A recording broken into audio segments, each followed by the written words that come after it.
Yeah, bit of a sombering start to the playoffs for us. I think we have a really good start to the match and play a relatively solid defensive first half. Create a couple moments in transition, counterattacking wise.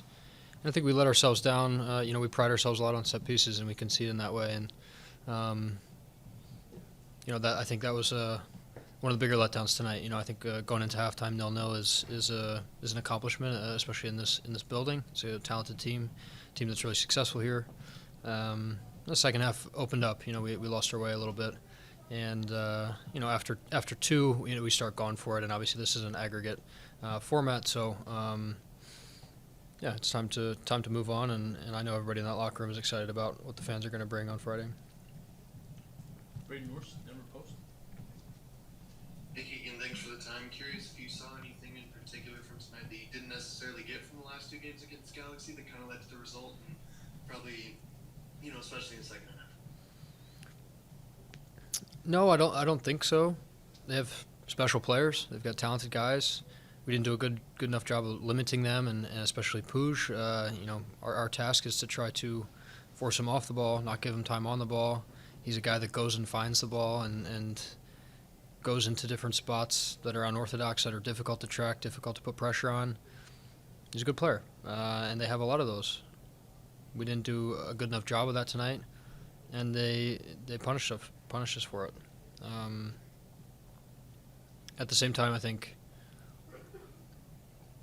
we also, like I said, the set piece in the first half is one of the things I think we'll definitely take away from tonight. I think going into halftime 0-0, I think it's a different story. I think we continue to defend well. And I think we limited them to minimal chances in the first half. But again, I think most of our focus and energy is already into the training week and on Friday night. Matt Pollard, Burgundy Wake. Okay, again, thanks for the time, given the circumstances.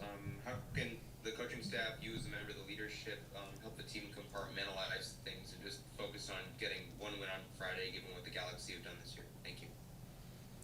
Yeah, it's a challenge, but at the same time, I think this format is one that gives us a home game in the first round of the playoffs, no matter what seed we are, and we're really excited about that. That's something that we've been looking forward to, no matter what the result was tonight. We knew we wanted to come home and win, and now we obviously have to. But that was the goal all along.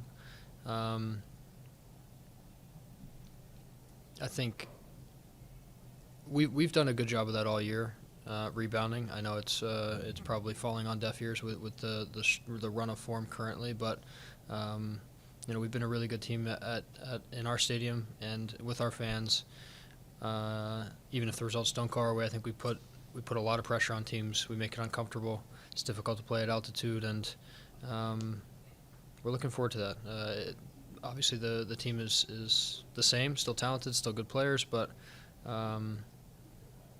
we're excited for the challenge. I think it'll be a good match on Friday. Mitchell Carroll, DNVR. Ian, a lot of young guys kind of got their first taste of playoff action. Do you think there's anything to kind of experiencing it, seeing it on the road, and then being able to go home and kind of learn from that and sort of rebound in terms of form? Yeah, I think it's valuable no matter what the circumstance. It's playoff minutes no matter what, and I'm sure it's not how they drew it up. It's obviously not what we wanted for them with their first experience, their first minutes, but it is valuable. Experience is the best teacher, and these guys will learn from it. And even in the way it happened tonight, it's helpful for us. It's helpful for them. It'll help us grow. I think we'll learn from it, and like I said, we'll take a lot of these things into Friday, and learn from it and be better because of it. Sydney Cole, Colorado Rapids. Keegan, we've seen this team go through a moment of adversity at the beginning of a tournament run like Leagues Cup in Portland. What kind of experiences can this team take from that, knowing the fight that they put up afterwards, returning home and making it to the third place match?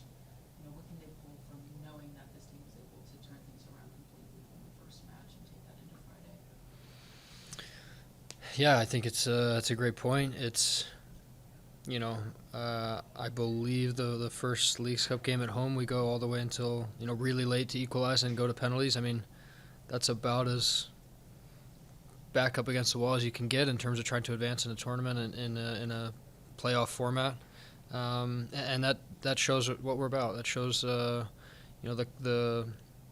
character of the guys, but also the confidence that we have in each other. If it takes 95 plus minutes, that we're still going to continue to push, and if that's what it takes on Friday, that's what it takes. But I love. I know Chris would say the same thing. I love what we've got in that locker room, and I wouldn't want to stand toe to toe with any other guys, and I think that's what's special about the team, and I think we'll pull a lot from that Leagues Cup experience. Probably the most similar to a playoff experience that some of these guys can have, and we proved ourselves in that moment, and again, I can't wait for Friday. I know it's going to be a good atmosphere. Back to Mitch. There was some kind of heated, contested interactions out there tonight, and then maybe there was some where maybe emotions sort of got the best of some guys. Where's that line, and how do you sort of ride that between using that aggression and kind of letting it take control?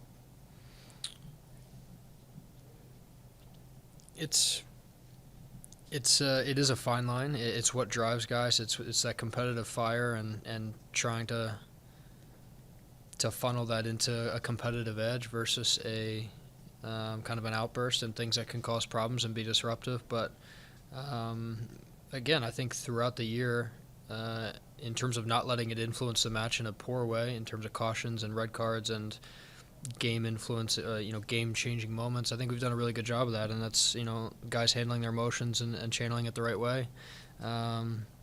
It's also going to probably come out in the worst way during a result like that and during a game like that, and when we, can't get a hold of the ball and maybe a little careless when we do have it and trying to push to get goals back, and they're having a lot of success. They're connecting a lot of passes and moving it around us there at the end and up quite a few, but I think it's all rooted in the right, like I said, competitive fire. So I don't mind it. I don't think it got too out of hand, and I think it was for the right reasons. Back to Matt. Keegan, last one for me, kind of off of Mitch's question. Galaxy come out and they get the two opportunities in maybe the opening minute of the second half, and then the two quick goals. Maybe what wasn't their energy, intensity, or focus-wise to start the second half? Thank you. It's hard to put a finger on it. It was definitely one of the things that we felt like was top of mind going into the second half is just start well, start how we started the match, get behind them, slow the game down, try to disrupt the rhythm, put the game on our terms, and we came up short with that. It's a free-flowing game, and one of the hardest things is to try to rein it in, get back on track, pull the guys together. It's sometimes not your night, and we struggled with that, and I think that's kind of what put the game out of the reach early in the second half. But that's with a host of things, obviously, on the night.